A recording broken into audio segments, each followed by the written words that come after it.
Welcome back to Spectacles. I'm Ellen Rogers. And I'm Betsy. With us today is Judy Frankel of Judy Frankel Antiques of Troy. She is an enduring soul. She has made it through 20 years of the roller coaster of our economy up and down. As a small businesswoman, that's a tough thing to do right now.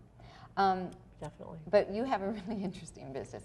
Tell us if you have, people that come to you and say, I want, yes, whatever. Daily. People come to me either because they're looking for something specific. Daily, people call me because they want to sell something specific. So there's both parts. So you're a broker of the business. too.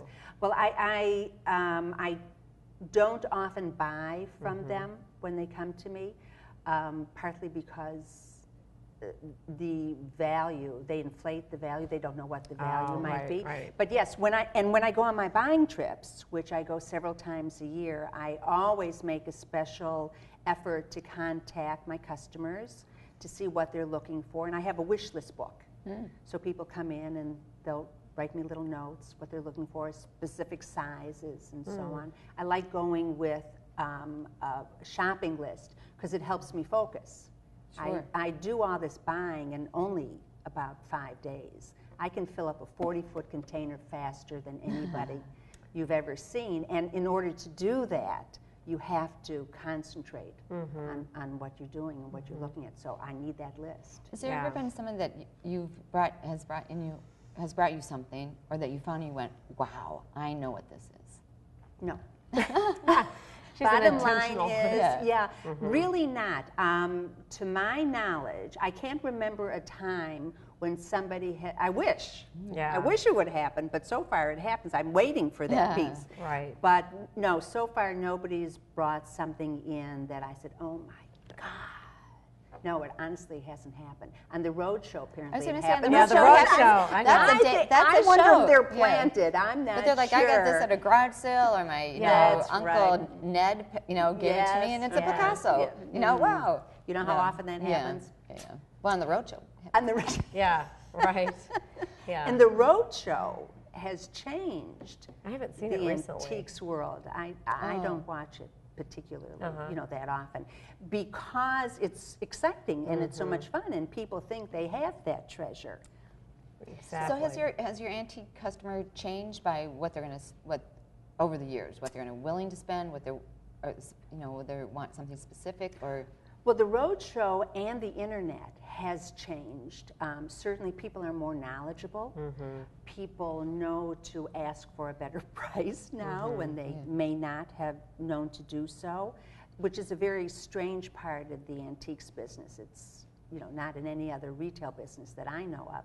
So that has changed, and sometimes for the better, because people are more knowledgeable. So you can say this is a whatever it happens to be, and they understand better than they used to. On the other hand, they think the value of what they have should be more, or they think they can find it at a better price. So it's, it's a mixed bag. How about age range? Has that changed over the years? Well, what's changed is the 100-year rule. You what is an antique? The 100-year rule really has to do with taxes, with duty. On pieces. So now, if you buy something from 1910, you can call it an antique if you wish to.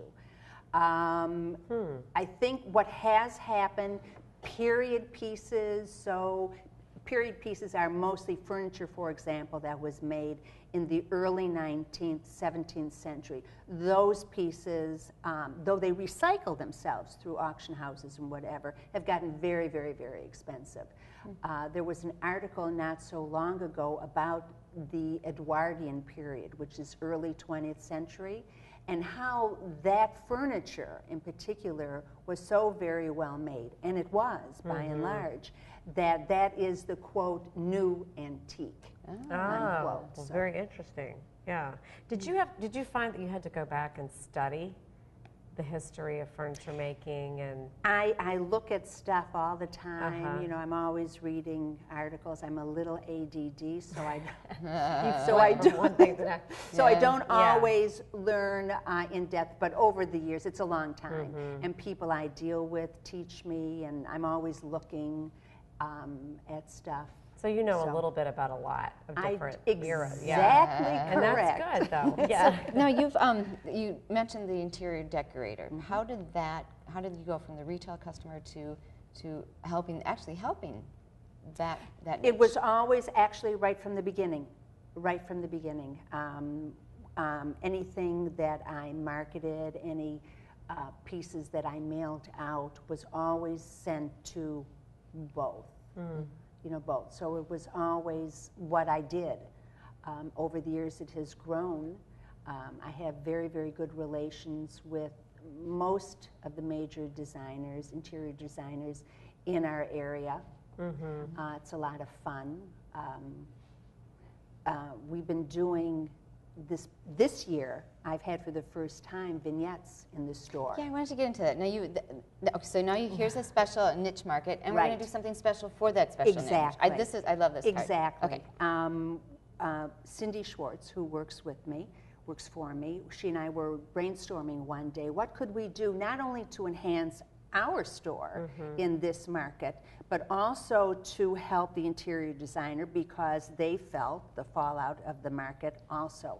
So we came up with this idea of doing a vignette. So starting this past March, every month a different interior designer has come in and done a vignette within the gallery using mostly my things. Okay.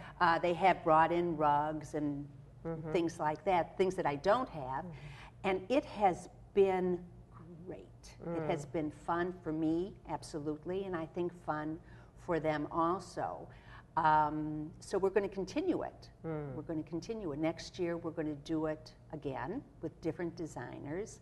But next year we're going to hook up with a different charity every single month. Oh, wonderful. Oh, that's which is great. And your business, you have not seen fall off, or have you seen it kind of go like this and come back up? And so it hasn't been totally affected. Last year, like everybody, was probably the most difficult year we had. I'm very fortunate in that if you want what I have, you almost have to come to me because nobody really in our area, nobody in probably you can go around the States, has, so that though I was down, it wasn't that awful. This year, the interior designers are becoming busier. You see that? Therefore, I'm becoming busier. And even the retail customer, they're back to wanting to do something in their homes and so on. So I have absolutely seen an upswing in business, which is great for all of us. And the film industry. Yes. Oh, yeah. Have you been The working? film industry has been unbelievable. I rent things to the film industry.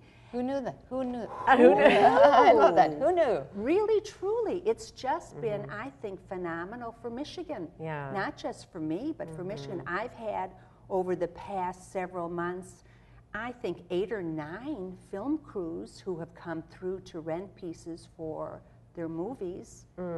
So they have to stay someplace, they have to eat someplace, they have to be entertained someplace. They're here. But we've done a show on, or we should do a show on that, but down to dry cleaning, down to they have to do their laundry, down to, Exactly. It's wonderful. I don't think you really even realize how widespread that is. No. Now, when you see these vignettes, do you go, oh my goodness, all that's, I bet each and every time. Each and every time I've just been amazed How they use. at what they did. And they paint, they put curtains up. One of the vignettes had walls that they made for the space.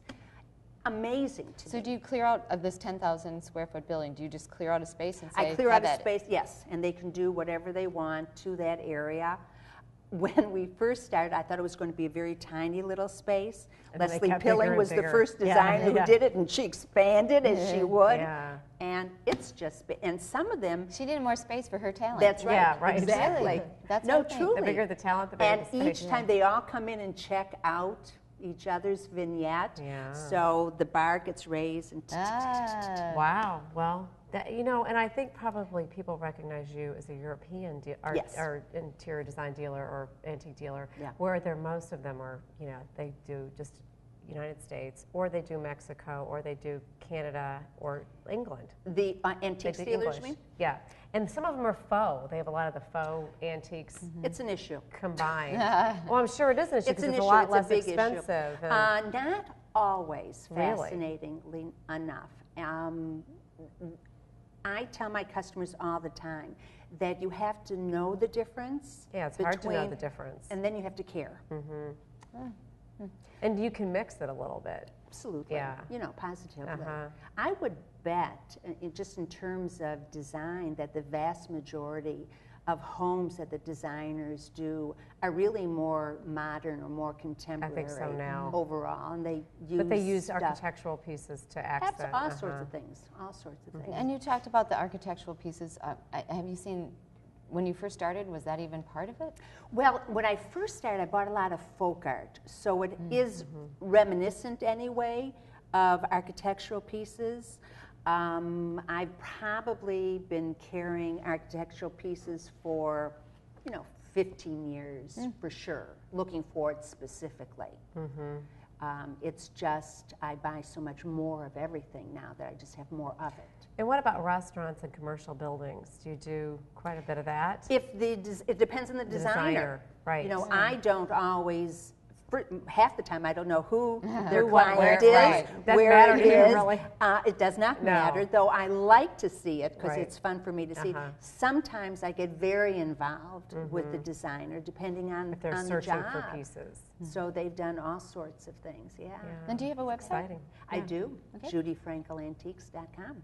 And the vignettes are all on the website. Oh, they are? They're all on Okay. the website, Yeah. so it's fun to see. Yeah. And why don't you tell our viewers, before we have just a minute or two, of where you are, how they can I'm get located, thank you, I'm located at the northeast corner of Maple and Coolidge in Troy. There's a strip center, Whole Foods is at one end, they should pay me for doing that. And the Antique Center of Troy is at the other end. I'm open 5 days a week or by appointment, have a good website, and What are the days of the week? And I'm open Tuesday through Friday, 10:30 to 4:30, and Saturday, 11 to 4:30. And you said you were appointment only? Or by appointment. Okay, Or by or appointment. by appointment. Okay, so Or it's by walk-in appointment. or by appointment. Correct. So I'm going to kind of surprise you with this question, but do you have a business motto or something that's carried you through these years? Actually, yes. I think that honesty and integrity are the two most important things, particularly in a business like mine, where Yes. you can't go to a catalog to find the price. So that is really it, and to have fun. And to have fun. Right. Well, you can still see that your passion after 20 years I love is still it. there. I do. Yeah, and your I love shopping it. trips are probably very fun. They are a lot of work. But they're fun Yeah. at the same time. They're fun. Yeah. Yes, very much so. I eat and drink well every night because Yeah. I'm tired. Yeah. It's also fun getting the stuff in. Yeah. You know, to well, see it was really a delight Oh, meeting you thank and talking to Thank you, you Judy. for having me on. And I I'm sure appreciate the it. public has loved hearing about you too as well. Thank you so much. And thank you for joining us on Spectacles. We'll see you next time.